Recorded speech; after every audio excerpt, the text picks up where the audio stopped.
Баршаңызға қайырлы күн. Сіздермен Айгерім. Бүгін Тиффани салатының рецептімен бөлісемін. Міндетті түрде менің рецептіммен жасап көріңіздер. Толық видеоны көруге кеңес етемін. Себебі дастарханыңыздың көркін ашатын салат. Жаңа жылға дайындап, қонақтарыңызды таң қалдырсаңыздар болады. Құрамы қарапайым, бірақ қалдыратын әсері ерекше. Алдымен картоп және сәбізімізді жақсылап жуып аламыз. Осы арада пісіретін ыдысымызға суды қайнатып қоямыз. Барлығын жуып біткенше суымызда қайнап қалады. Барлығын жуып болдық. Енді қайнап тұрған суымызға алдымен тұзымызды салып аламыз. Бірден тұзды суға салып пісірген дәмді болады.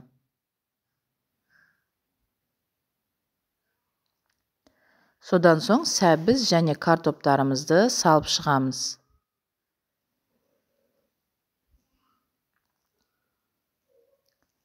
Келесі етімізді жақсылап жуамыз. Орнына тауық етін қолдансаңыздар да болады. Салқын суымызды құйып, оны да пісіруге дайындап қоямыз. Келесі жұмыртқамызды, оны да бір жуып алдым. Себебі қолдың жұмыртқасы болатын. Барлығын жуып, салқын суымызды құйып, газымызға орналастырамыз. Мінеки картопымыз бен сәбізіміз қайнап жатыр. Мына жақта етіміз қайнайды. Содан соң көбігін алып пісіріп аламыз. Және де жұмыртқамызды да пісіруге қойып қойдық. Енді барлығы пісіп шығады. Картопымыз дайын болды. Енді оны осындай салқын суға бірден салсаңыздар, картоптарыңыз тез суиды. Және де оның суығанын ұзақ уақыт күтпейміз. 10 минуттан кейін бірден ашып дайындай береміз. Сәбізіміз қаттылау болып тұр, оны бетін жауып қайнатуға қоямыз. Сәбізіміз піскенше картопымызды да ашып дайындап қоямыз. Барлығын ашып болдым. Мұнда сәбізіміз де дайын болды. Оны да дәл жаңағыдай салқын суымызға саламыз.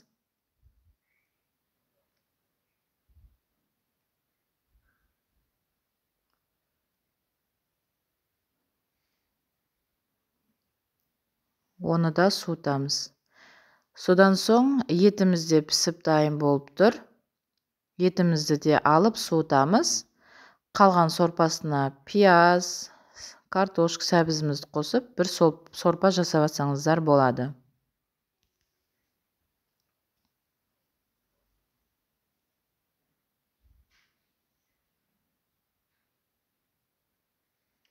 Неке барлығы дайын болды. Енді оны турауға кірісеміз. Алдымен етімізді майда етіп, 4 бұрыш етіп турап аламыз. Содан соң картопымызды терканың үлкен тісінен өткіземіз. Оны да жаңағы ыдысымызға сала береміз. Себебі барлығын біз бірге араластыратын боламыз. Сол үшін бір ыдысқа саламыз. Келесі сәбізімізді де үлкен тісінен өткізіп аламыз.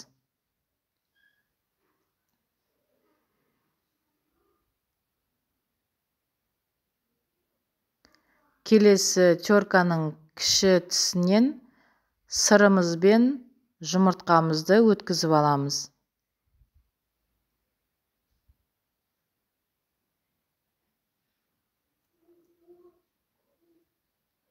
Барлығын өткізіп дайындап болдық. Енді үстіне майонезімізді салып, жақсылап араластырамыз.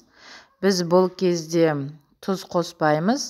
Себебі біз пісірген кезде барлығына тұз қосып пісірген болатынбыз.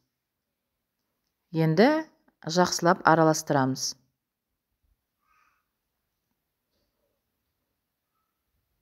Дайын болды. Келесі жүзімізге кірісеміз. Жақсылап жуып дайын болған жүзімді алып ортасынан бір бөліп шығамыз. Бұл біздің салатымызды әрлеу үшін қажет. Енді салатымызды тарелкамызға саламыз. Салған кезде бірден ұзынша етіп саламыз, себебі біз жүзім формасына келтіруіміз қажет.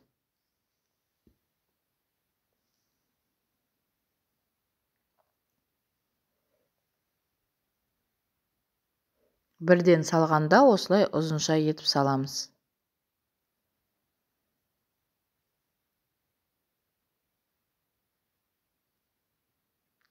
Содан соң лопаткамен немесе қасықпен жүзім формасына келтіріп аламыз.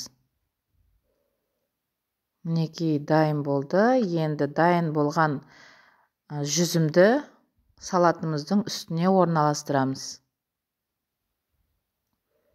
Барлығын орналастырып болғаннан кейін тағы да үстіне қойып шықсаңыздар болады. Сол кезде жүзім таза жүзім сияқты бір-бірінен шығып әдем болып көрінеді.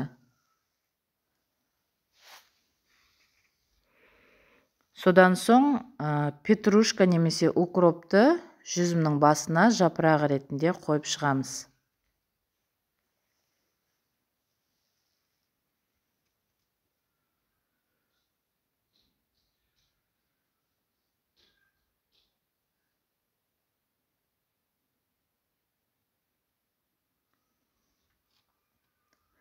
Құрамы қарапайым, қалдыратын әсері ерекше салатымыз дайын. Арнамды жоғалтып алмас үшін астындағы подписаться батырмасын басып, тіркеліп, қоңыраушанында басып кетіңіз. Себебі алда келе жатқан жаңа жылға түрлі осындай салаттар дайындап көрсететін боламын. Рецепт ұнап жатса, астына пікірлеріңізді қалдыра кетіңіздер.